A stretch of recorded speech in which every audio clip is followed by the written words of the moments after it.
Hello, everyone. It is time for interesting, the music got stopped.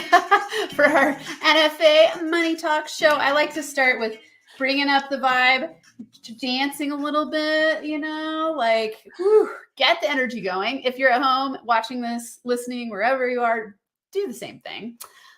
You all know that I'm into helping you align your energy, your mindset, your habits, your actions to get faster results in your business.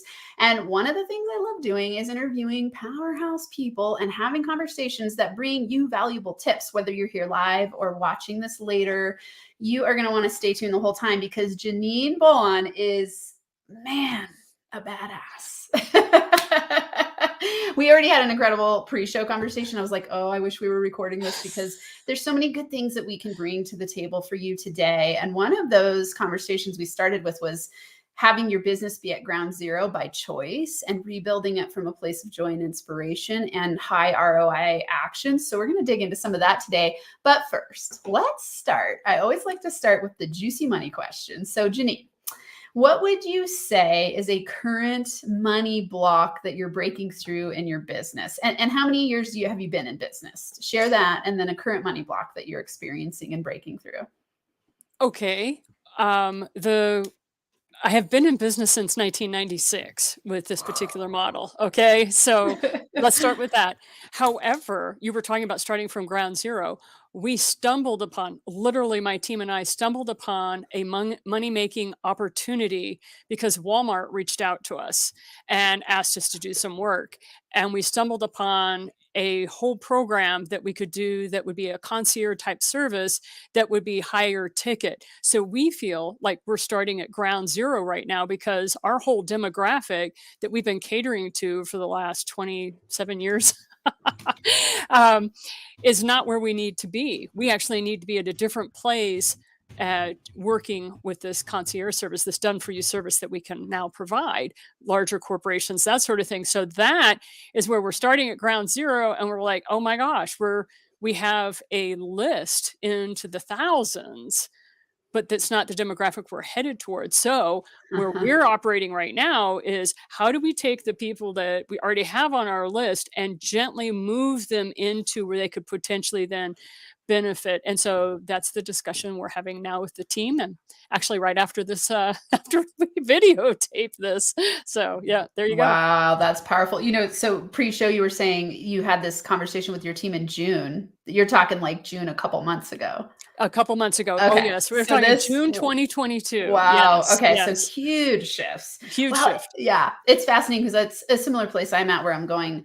Who have I attracted to the NFA community and how am I ready to transform it in new ways? And so then in some ways it's like ground zero, right? Where you go, these are the people I've worked with. This is the wisdom I've gained over the years. And for you, you have many more years in business than I do, which I can't wait to have all kinds of fun conversations with you because that's powerful. You're talking, let's see, 22, 26 years in business. Is that right?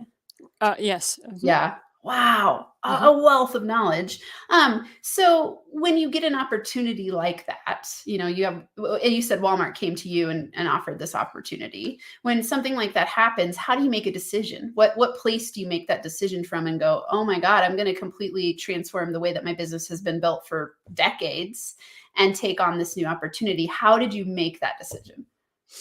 I made the decision because Walmart had requirements that I absolutely refused to put myself or my team into that kind of demographic, and Walmart was looking for a very specific sort of thing, and so we kind of let that drop, and it was one of those things so that we're like, if we're not having fun, we're not going to do it, and that sounds very like rose-colored glasses, and I have been called an idealist my whole life. I've also been called a pioneer by people who were sneering at me, like, oh, you're going to do that. Well, isn't that sweet? Good luck with that. You're obviously a pioneer. It was always said very nastily, and so it's one of those things where you're like, oh, I'm onto something. Okay. And so that's where it came from. It's like, if I'm not having fun, I'm not going to do it, because if I'm not having fun, then my team most certainly is not going to have fun. And if I'm Hmm. not jazzed, if I'm not bouncing out of bed, and as soon as my feet hit the floor, I'm not excited about the day or what's going on, then I need to reevaluate. Now, I'm not talking about those days where the automation isn't working, the lights are breaking. I'm not talking about those days, because that's just a part of business, right? That's just everyday business. But if you notice that you're starting to move into depression, and depression can be a really sneaky situation. I'm not talking about clinical depression. I'm just talking about entrepreneurs. When we start feeling a little alone in Hmm. the world, you start feeling a little isolated. That's the time when you kind of reach out to those people who are your support team. So somebody like yourself, I would reach out and say, "Hey, Amanda, I know it's been 6 months since we chatted and I've been on your show, but I really need to kind of talk to you. I need to hash something out." You've got to have that support network. And they're not people that you're paying. Okay. You don't use a support network of people that you're paying. You don't talk to your attorney or your accountant or any of those people. And you don't talk to your mentors. You talk to people who are also in the trenches in a similar industry, but you're not in direct competition with. Those are valuable. Like people like yourself are super valuable to me, because I just kind of get a pulse. Like, how are you doing? What's happening in your business? And nothing is better for me than to hear you say, "Oh my gosh, it's going so great. I had this great idea. It's making money. It's helping me." And so that's you, to get back to your question. So where do you come at those decisions? Number one, I make sure I'm not in a state of depression. If I am in that depressed zone, we hit that trough in business, because we have the roller coaster. When I hit the trough, I make sure I don't make any major decisions about my business unless it is to increase my prices. Hmm. That is usually my sign. If I am depressed, or if I'm in that trough and I'm not feeling good about the business, I'm not feeling like I'm being acknowledged, if I feel taken advantage of, or if I have clients who I'm like, how did I attract this hot mess? Right? If I'm in that place, that lets me know it's time to raise my prices. And so that's one of the tips I can definitely give your people. Very valuable. Uh, I like that you said you ask yourself, how did I get into this? How did I attract this hot mess? Hmm. So it's Yeah. that radical responsibility Hmm. approach. And Yes. also you take the time to recognize I'm feeling depressed. Right. And again, to reiterate for everyone, we're not talking about like clinical depression. We're talking about, will you describe a little bit? Because I would imagine in the years since 1996 of building your business, you've had cycles of what you would call entrepreneurial depression, cycle through. What are some symptoms that people can experience and be able to recognize so that they can start to work through that? I have noticed it in men, women, non-binary. I have worked with all of those demographics, and one of the interesting things is there is a point where you just don't have the energy. Like you're not excited about waking up in the morning. You're not hitting the floor going, "I wonder what the future has in store for me today." You're noticing that you're anxious. You're noticing that you're starting to really look at your balance sheets and you have no idea how you're going to make money this particular month. Or you have an expense coming up, or you have something coming up and you don't know how you're going to make payroll. These are things that we entrepreneurs go through, and we don't feel like we can talk to each other about them because we don't want to be seen as a failure. Well, that's actually when I have started talking to people. It's like, I don't know if I'm going to be able to make payroll. And the first thing the guy goes is, "Janine, how long have you been in business?" And I told him. He goes, "Have you ever not been able to pay your bills?" Because he knows my business model is I do not go into debt for my business. Okay. If I don't have money, we don't go that direction. I wait until we get a contract. And as I like to say, I'm very old fashioned in this way, especially when it comes to money. I'm very old fashioned until the cash hits the barrel head, because I came from Missouri. And so literally you would have barrels at the trade stores of feed and what have you. Until the cash hit the barrel head, it was not a sale. Okay. And so I've always had that very strict policy of, number one, I do not go into debt for my business. Number two, until the cash hits the barrel head, it is not a sale. And he goes, "How many times have you not made payroll?" I said, "I always make payroll." And he goes, "So shut up and start asking different questions." Like, "I Yeah. don't know how I'm gonna make payroll. That's not my job," is what I say to myself. That's not my job. That's not for my conscious mind to figure out. That's up to the universe. For your law of attraction people, They call it the project manager, the project manager in the sky. That's up to the project manager in the sky. I Okay. love it. Project manager in the sky is going to handle that. My job is to say, okay, payroll's coming up. What are some ways that we can bring in extra cash? And then you get a crazy idea. And that crazy idea is send out an email blast and let people know that for the next 24 hours, you are going to have a sale on your $1,500 program for $999. And you're doing this because you want to make payroll.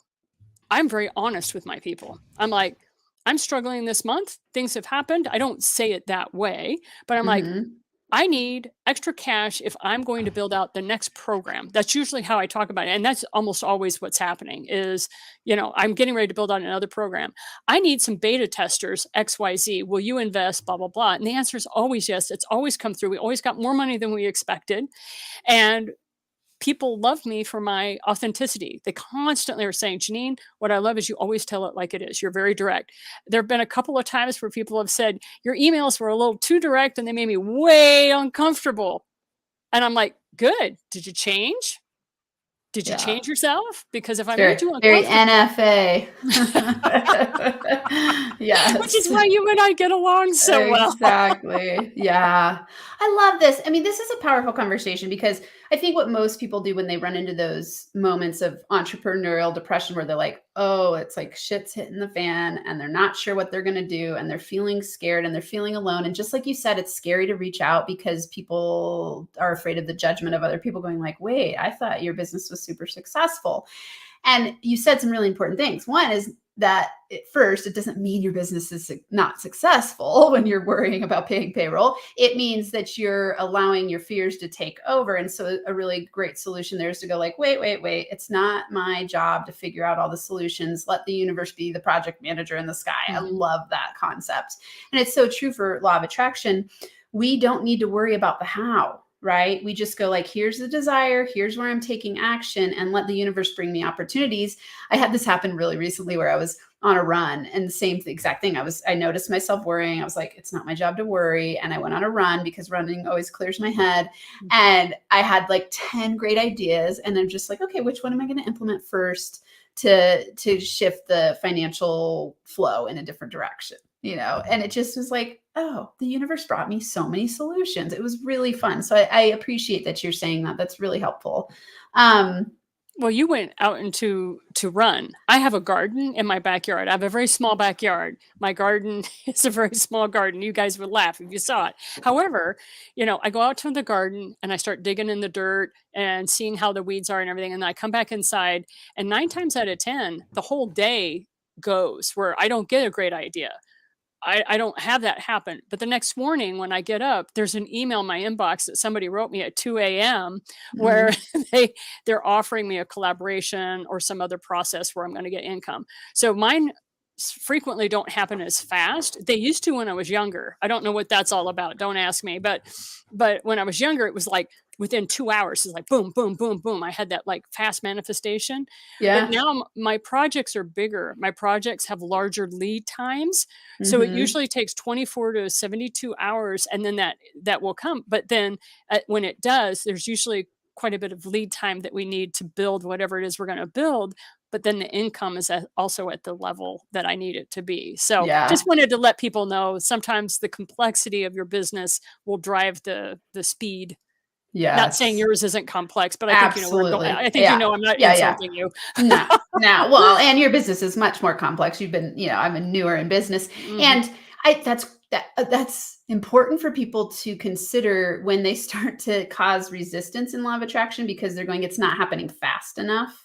So I like that you pointed out it doesn't, there's no timeline for this here. You put it out there and then you let the answers come. And you don't worry, oh, I didn't get the idea right the second that I went and did this thing that I expected the answer to come right away. You just release it and then, you get an email. You run into somebody at the grocery store who starts talking to you about the exact thing that you were looking for. I mean, it's fun to watch it happen. And so just trust, a lot of what we're saying here is trust. I so appreciate that, you've been in business since 96 and you are talking about the law of attraction because, sometimes when I have people on, I can tell the people who are like, oh yeah, I totally abide by the law of attraction. And then I have other people on that are like, you're crazy, lady. What are you talking about? Well, allow me to explain to you a little bit about why that is.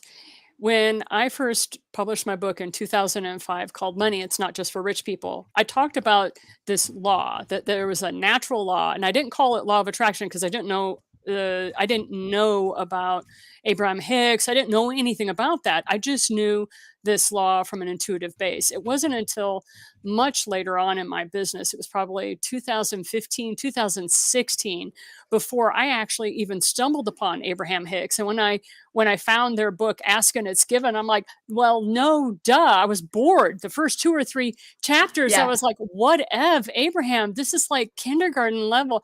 Of course, it's not. If Yeah. you've never been exposed to it, it's not. So, but that's where I was in my head because I wanted the gold nugget.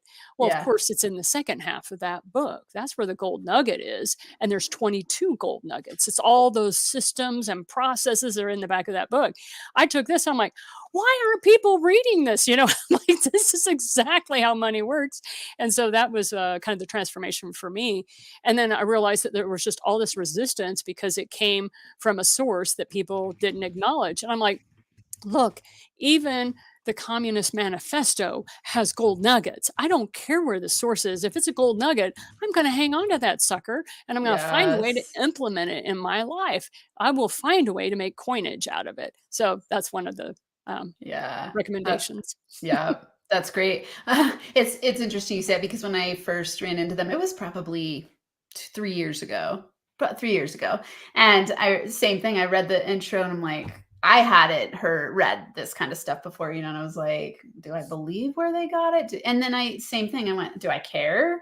There's gems of wisdom in this book that are awesome and incredible. And as I implement them, my whole reality changes. It's like, hey, we'll let the information come from wherever it comes from. Well, and um, and the thing is implementation, and you talk about this a lot in your channel, and that's one of the things that I find very helpful is like, look, implement it. If it doesn't work for you, go try something else. Oh yeah, my gosh, I am not all things for all people, and I know that about my business and my people. I'm always like, look, if you don't try it, if you don't implement it and see how it works, oh, and please give it 30 days. Please don't yeah, try to do it in 7 days. Oh, it doesn't work.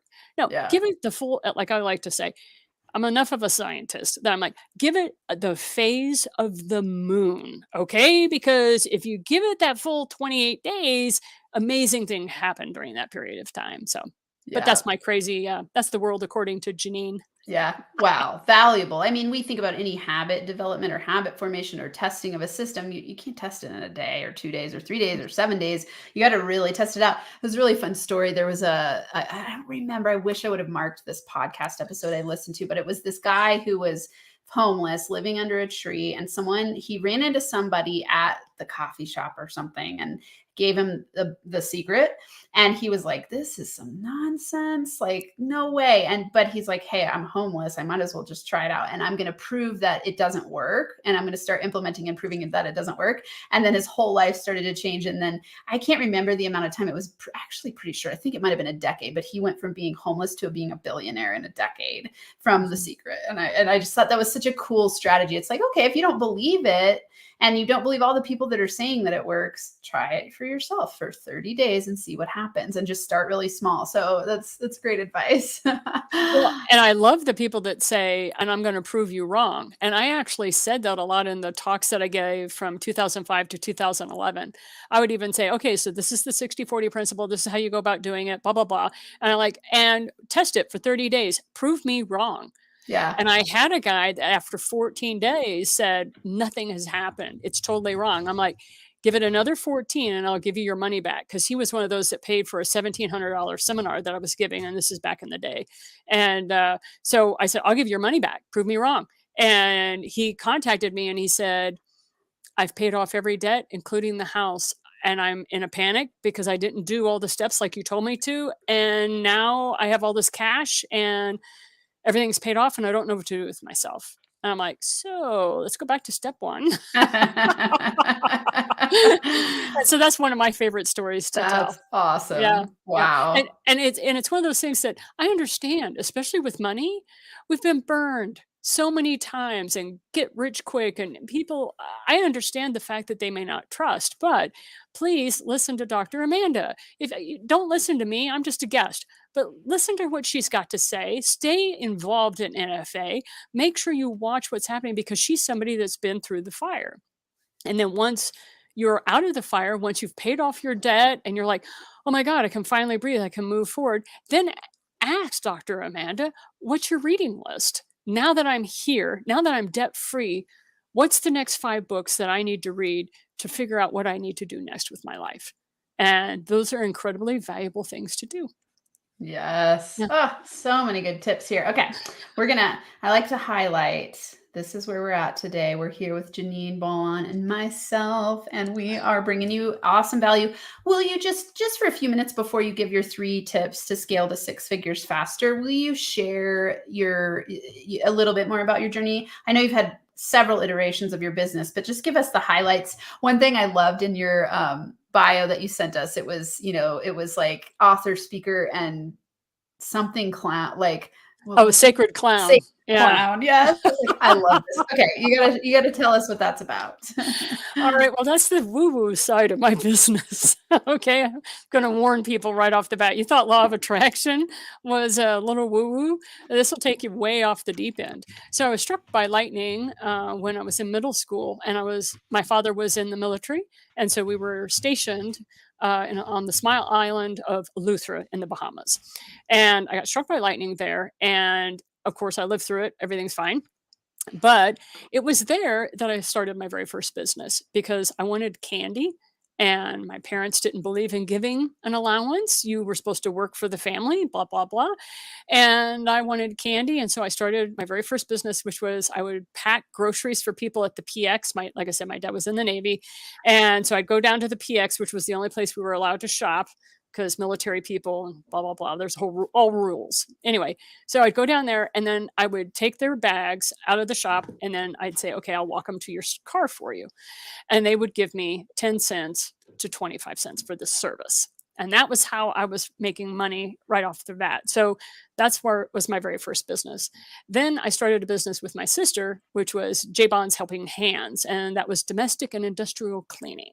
And we lived in a town of 1,400 and we didn't even have a stoplight. So we were zipping out into rural areas. And thank goodness gasoline was the price it was because there's no way we could have afforded to make the money we needed to.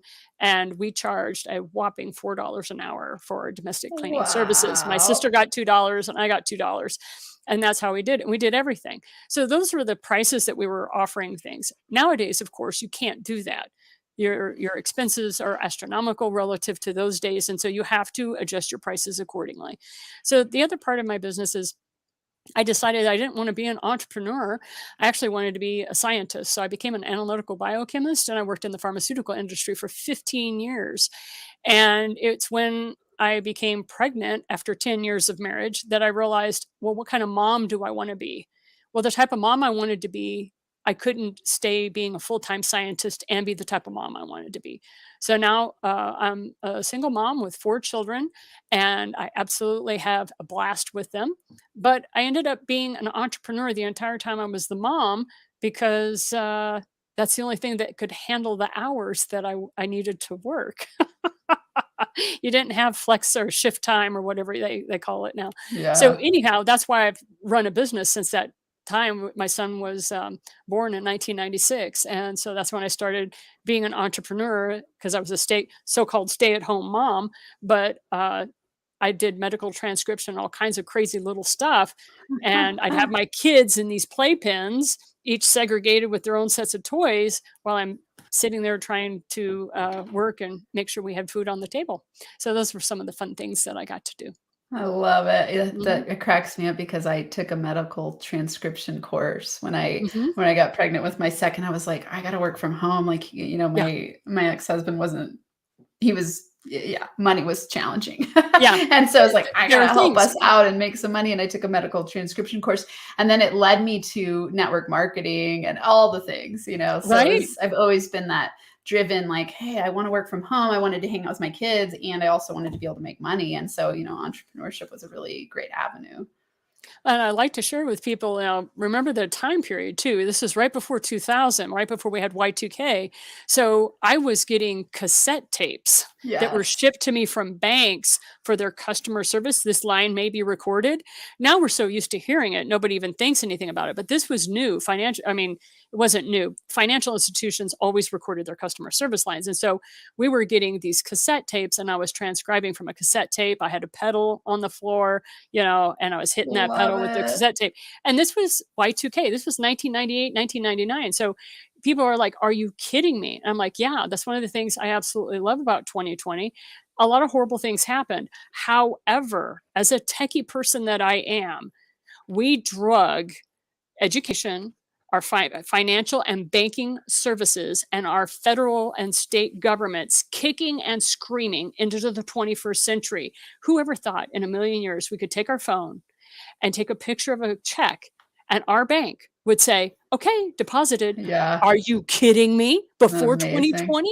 And so we had to take those three very slow, juggernaut kind of institutions and drag them into the digital age. And I don't think it would have happened if it hadn't been for 2020. So for all those people who suffered during that time, I want to say thank you for your sacrifice, because Yeah. now we're going to be able to move forward in ways we never could have been able to go before. I mean, you can actually get Yeah. your driver's license now online, right? I mean, that's amazing. Yeah, it is. The shifts. Yeah, there's always benefits and drawbacks to every situation, Of right? course. And so Yes. these are some of the benefits that we experienced. Will you share real quick today? Who do you focus on working with?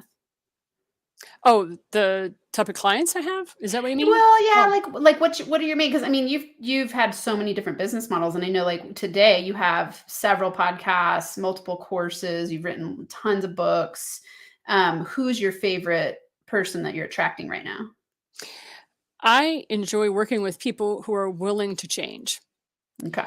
If you come to me and you have a situation and you're willing to change, I will bend over backwards to help you out.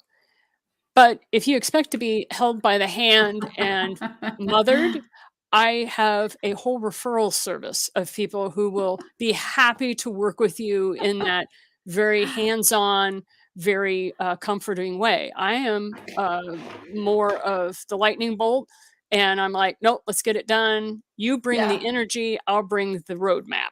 Love it. Mhm. Awesome. Okay, let's dig into our 3 tips for today. So, I always like to ask guests because I know you've built a very successful, lucrative, long-term, sustainable business. What are 3 tips to help pre-six-figure entrepreneurs break through to 6 figures faster in their business? Okay.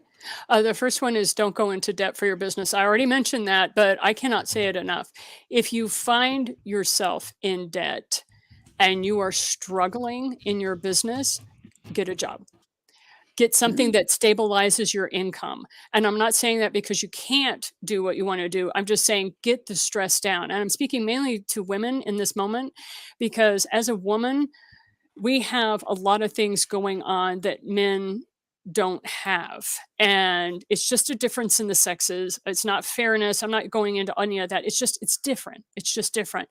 So if your stress level and your security isn't there, you will be in a state of fear and your adrenals will get you sick over a period of time. It may take 18 months, but you'll get to a point where you'll crash. And we don't want that for you. So if you're in a full time occupation in something that is bringing you a stabilizing income, it calms you down so that you can then operate on your business when you have the energy to, and then you can build it from there. So that's rule number one, get a strong foundation built up before you ever flip over to your business. Now, if you're already in business, you already have a stable income coming in, like you have a 5K coming in every month or 8K coming in every month. It depends on where you are in that.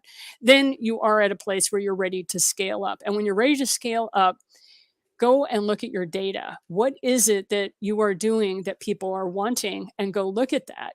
In my case, I looked at what people were buying. I had absolutely no interest in doing. what was making me money. And that's why Mm. my business has altered so many times and you've seen that in my work. It's just because they bought it from me, that wasn't my happy place. I didn't care if I could make a living at that. It would put me right back at the bench working in the pharmaceutical industry, not being Mm. appreciated for what I did and nobody knowing what I did. So I wasn't going to put myself through that voluntarily. So I always grit my teeth and said, no, I am going to do what I enjoy doing. And I demanded from the universe that I would be able to make a living doing what I enjoyed. And it took some time, but we figured it out. So that's number 2. Will you, before we move to number 3, I want to dig into this a little bit more because this is really important. So you could, I typed, look at your data to find what your people want. It must be what you enjoy doing. Would you say that those two are always needing to overlap? Because I agree with you. I think there's certain things, like I was told my whole life, you should be a math teacher. I would hate being a math teacher. Like, I was great at math. Who cares? I don't want to teach math. And so I think it's critically important to love what you're doing. Equally, I think sometimes people love what they're doing, but they haven't looked into the data to see if their people will actually pay for it. And so you want to have the mix of the two. So will you dig in to that a little bit more? Certainly. So if you're not looking at your data, well, that's the first thing you need to be doing, is looking at the data to see, what are people purchasing? What are they coming to you for? And one of the things you may find exceedingly surprising is that you know how to do something somebody else doesn't know how to do. And it may be falling off a log easy for you. And that's one of the things I found over and over in my business, is that something that I thought was so easy and so uncomplicated, somebody else found exceedingly difficult. And Mm-hmm. so I had to get out of my own head. And that's why I hire teams of people to help me look at the data and decide how we're going to break it down. Because a lot of times I found I overwhelmed people. I am so proficient at so many things, and this is not ego based, it just is a fact. I'm really good at a lot of different things, and I just make the assumption other people are equally as good. They're as ravenous for information, and they're as much a bibliophile as I am. And I constantly am reading, and if I'm not reading, I'm writing. And if I'm not writing, I'm listening to a podcast, right? So it's like I'm constantly generating something. Mm-hmm. Well, that's not everybody else in the world, of course. And I had to get out of my own head to figure out that there were people that wanted those segments of the education. And if you're not looking at your data, then you have no idea where your people are coming from. It's kind of like money. We're right back to money. If you don't know what your expenses are, and if you don't know where your income is coming from, then how can you make decisions and choices based on that lack of data? Right? You cannot steer a ship on the ocean if you do not know where your pole star is, right? Yeah. So Yeah. that's kind of same scenario there. Does that help? Okay. It absolutely does. Yeah, and I think for viewers, it's like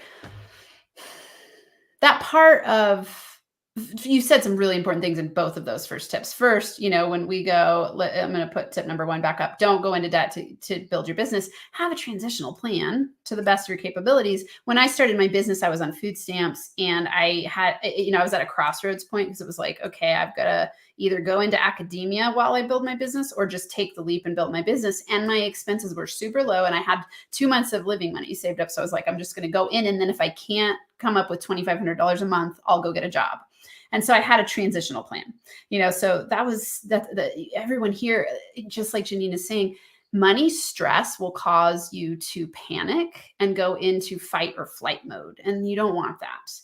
We want to be as stable as we can possibly be as we're discovering what we're good at and enjoy doing, and who we enjoy working with. And so, this ties into tip number 2, look at your data as you're building your community, and as you're building, it could be community, it could be client base.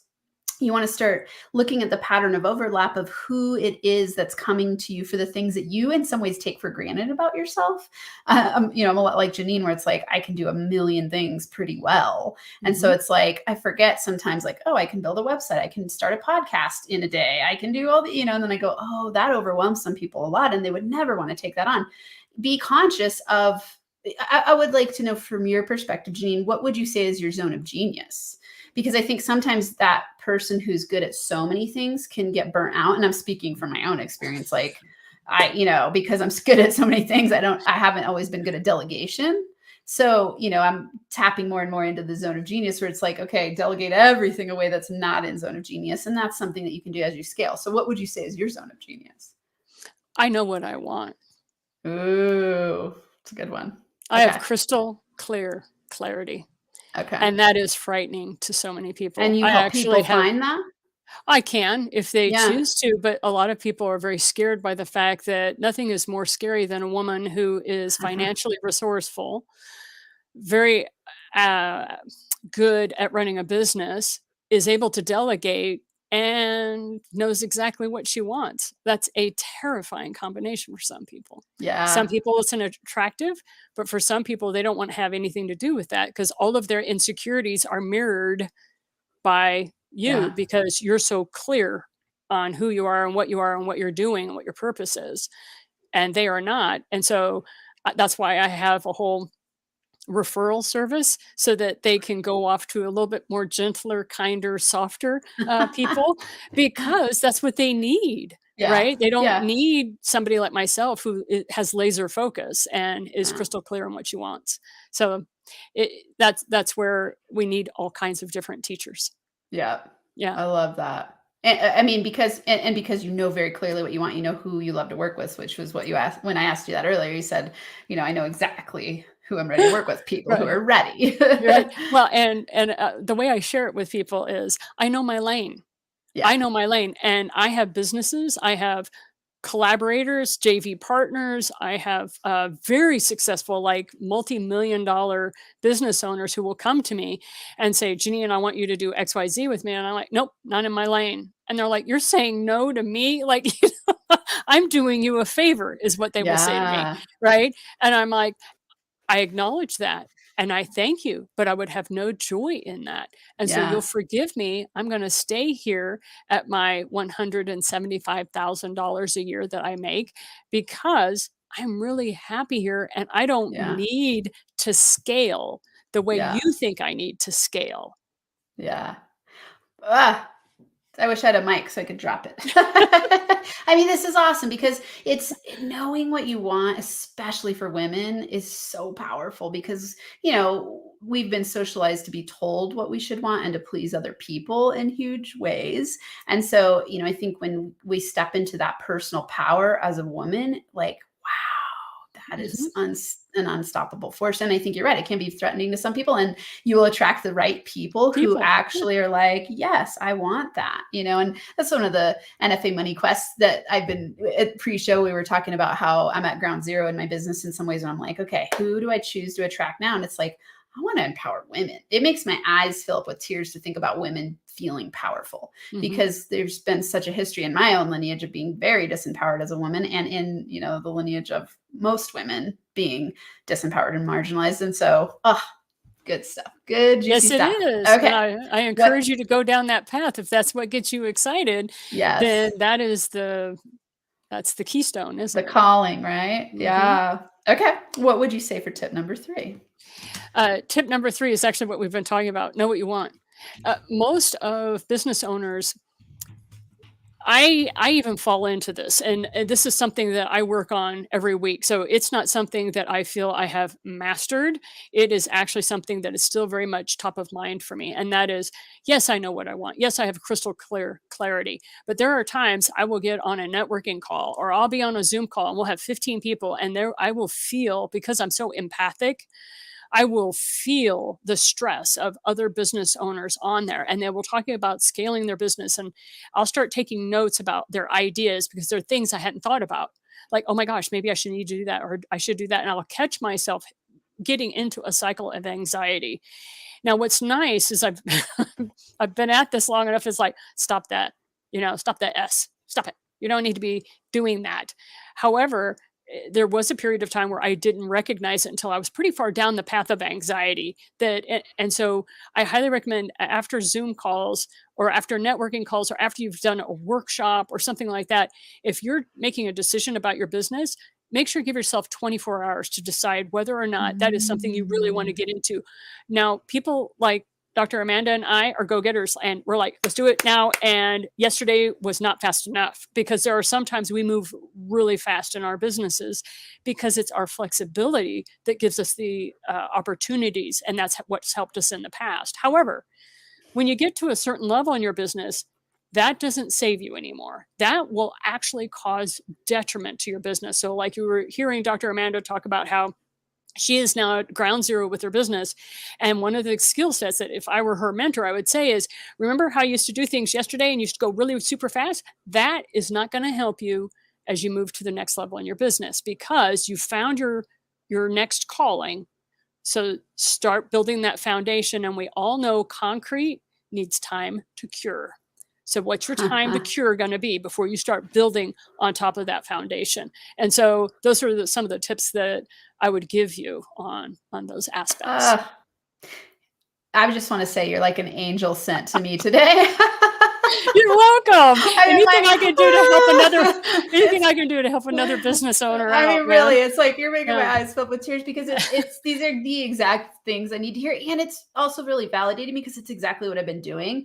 I'm in the history of me as a person, and definitely in business, I've been go fast as you can. And I've made a lot of stuff happen in a short amount of time.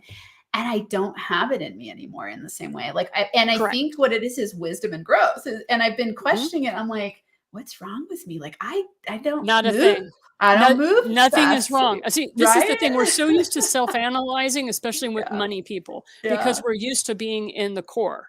Like, money is core to most people's livelihoods because it's so integrated into our society. So nothing is wrong with you when you're like, what is wrong with me? Why am I not feeling?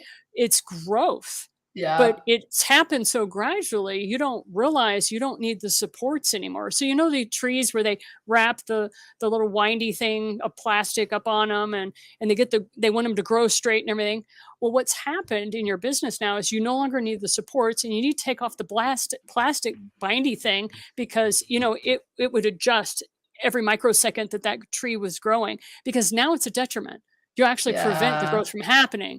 And so that's another, I'm filled with metaphors because I used to be a college professor. So anyway, but for you, when it comes to your business now, and you're feeling like you're at ground zero and you're ready to grow, is definitely focus on your foundation. You have a foundation. What is it that you already have? So see it kind of like Survivor, if you will. What's the very first thing you're supposed to do when you find yourself in a really horrible situation? Only in this case, I'm in a new situation. It's not horrible, it's just new. Well, what is it that you have? What are the things that are already in place? What is it that you already have in place that you could just tweak like a micro bit, and it would totally alter and change the type of energy and people that it would bring to you? Those are the questions that you bring now, because the building part of the business is done. Now it's taking a look at the foundation, and do I need to build little offshoots, but not necessarily the big stuff anymore, because you've already done all the big stuff. So many gems of wisdom. I mean, really, for all levels of building a business, you're dropping a lot, so many gems of wisdom. And it's amazing to see it real time, like you're talking about. And that's what I've been feeling lately. It's just like, okay, it's slow down to speed up concept, which is focus on the foundation, right? Like, don't speed through because this feeling is uncomfortable. Instead, sit with it, build a foundation so that I asked a question in one of my masterminds last week. It was, okay, if you could totally deconstruct your business as you built it, knowing what you know, what would you rebuild? And that's where we get to be in our business building adventures, and asking ourselves, how do we choose to scale? And scale meaning to whatever level you want. Even that has been reconstructed in my mind, where I've always said like 7 figures. I'm like, do I care about 7 figures? Why do I care about 7 figures? And then I talked to a whole bunch of 7-figure business owners who are like, they're bringing home less money than I bring home because they're spending so much to make the 7 figures. And so it's like, let's rethink all of this and go back to exactly what you said, which is know what you want and why you want it, really. Yeah. It's all about your lifestyle. So one of the things, and this is the know what you want section. I get up every morning either at 3 or 4 a.m. It depends on what's happening in my world. But I get up every morning from 3 to 4. And my friends know this about me. And then I work really, really hard until about 5 or 6 o'clock at night. And then everything shuts down. I am done. finished. And then I go on. Now, I don't do that every day because I have children. But that's the routine in my head is I wake up, and it started when I started writing books because I would wake up at 3 or 4. I'd go to bed with the babies. I'd wake up at 3 and 4, and then I would write until the first child woke up, which was around 5:36 a.m. Hmm.